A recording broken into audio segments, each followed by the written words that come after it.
اسلامیات کا دوسرا چیپٹر ہے عہد نبوی صلی اللہ علیہ وآلہ وسلم اور عہد صحابہ کرام میں حفاظت و تدوین حدیث۔ اب حدیث کیا ہے؟ میرے آقا صلی اللہ علیہ وسلم کے قول، فعل اور تقریر کو حدیث کہا جاتا ہے۔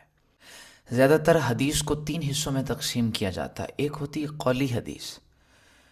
قول فرمان کو کہتے ہیں، بات کو کہتے ہیں۔ قولی حدیث وہ ہے جو میرے آقا صلی اللہ علیہ وسلم نے بیان کی ہے، بتائی ہے۔ فعلی حدیث وہ ہے، وہ عمل جو میرے آقا صلی اللہ علیہ وسلم نے کر کے دکھایا ہے۔ اور تقریری حدیث وہ ہے کہ جو عمل سرکار دو عالم صلی اللہ علیہ وآلہ وسلم کے سامنے ہوا ہے، آپ نے اس کو دیکھا ہے اور اس پر خاموشی اختیار کی ہے۔ ایک اور بھی حدیث آتی ہے جس کے حدیث قدسی کہا جاتا ہے۔ حدیث قدسی وہ ہوتی ہے جو اللہ رب العزت کا فرمان ہوتا ہے اور میرے آقا صلی اللہ علیہ وآلہ وسلم کی زبان مبارک سے ادا ہوتا ہے۔ اللہ نے آپ صلی اللہ علیہ وآلہ وسلم کو پوری کائنات کے لیے ہدایت کا سرچشمہ بنا کے بھیجا، اور قیامت تک کے لیے اللہ نے فرمایا لقد کان لکم فی رسول اللہ اسوۃ حسنہ، کہ تمہارے لیے سب سے بہترین جو نمونہ ہم نے بنایا ہے وہ آپ صلی اللہ علیہ وسلم کی ذات مبارک کو بنایا ہے۔ اب یہاں یہ نقطہ قابل غور ہے۔ آپ صلی اللہ علیہ وسلم کی زندگی مبارک کو صحابہ نے دیکھا۔ جس صحابی نے جو میرے آقا کا قول دیکھا، فعل دیکھا، عمل دیکھا، اس کو اپنی زندگی میں اپنا لیا۔ کچھ صحابہ آپ صلی اللہ علیہ وسلم کی ظاہری زندگی مبارک میں حدیثوں کو لکھا بھی کرتے تھے۔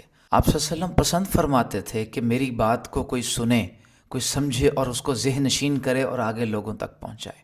اور تاریخ گواہ ہے، اللہ نے آپ کو جامع الکلام بنایا تھا۔ جو انداز گفتگو سرکار دو عالم صلی اللہ علیہ وسلم کا تھا کہ ٹھہر ٹھہر کے گفتگو فرماتے، جس بات پر زور دینا ہوتا تھا اس کو 3 بار دہرایا کرتے تھے تاکہ سامنے والا اچھی طرح سمجھ بھی لے اور اس کو یاد بھی ہو جائے۔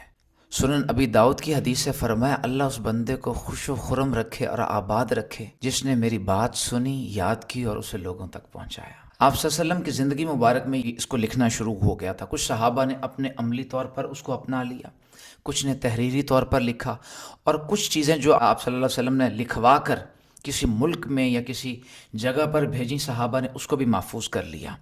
دور رسالت میں جو دعوت نامے آپ صلی اللہ علیہ وسلم نے مصر، شام اور ایران کے بادشاہوں کو بھیجے، وہ بھی تاریخ نے اپنے اندر محفوظ کر لیے۔ اسی طرح عمر بن حزم کو جب یمن کا گورنر بنا کے بھیجا، ان کو جو آپ صلی اللہ علیہ وسلم نے تفصیل دی صدقات کی اور وراثت کی، وہ بھی انہوں نے محفوظ کر لی۔ آج کل جس طرح ہم لیکچر دیتے ہیں نا بیٹا، اور آپ لوگ نوٹس بناتے ہو، تو صحابہ بھی نوٹس بنایا کرتے تھے۔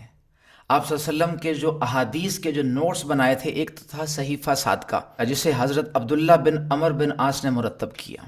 اس کے علاوہ حضرت ابو ہریرہ رضی اللہ عنہ اور حضرت علی المرتضیٰ رضی اللہ عنہ نے بھی بہت سارے نسخے اپنے پاس احادیث کے محفوظ رکھے۔ لیکن یہ جو کوشش تھی نا صحابہ کی، کہ اس وقت ٹیکنالوجی اتنی نہیں تھی کہ کاغذ قلم اور پرنٹنگ پریس جس طرح آج ہے ہر کسی کو میسر ہو، یا جس طرح کیمرہ میسر ہے یا ریکارڈر میسر ہے، یہ ہو، تو صحابہ کچھ چیزوں کو یاد کر لیتے تھے، کچھ کو اپنی زندگی پر وہ عمل پیرا ہو جاتے تھے اور کچھ کو لکھ لیا کرتے تھے۔ تو اس صحابہ کے دور کے اندر یہ فردن چیزیں قائم رہیں۔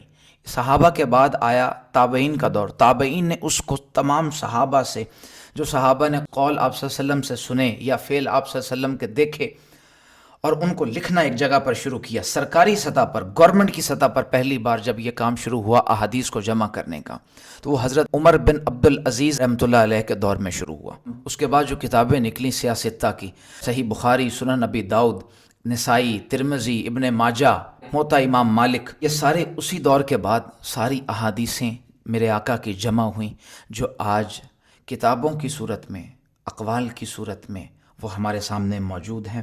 اصل میں صحابہ کو جو آپ صلی اللہ علیہ وسلم سے محبت تھی، انہوں نے سرکار دو عالم صلی اللہ علیہ وآلہ وسلم کی ایک ایک چیز کو اپنی نظروں میں، اپنے دل و دماغ میں، اپنے خیالات میں اور الفاظ کی صورت میں جہاں بھی وہ محفوظ کر سکتے تھے انہوں نے کیا۔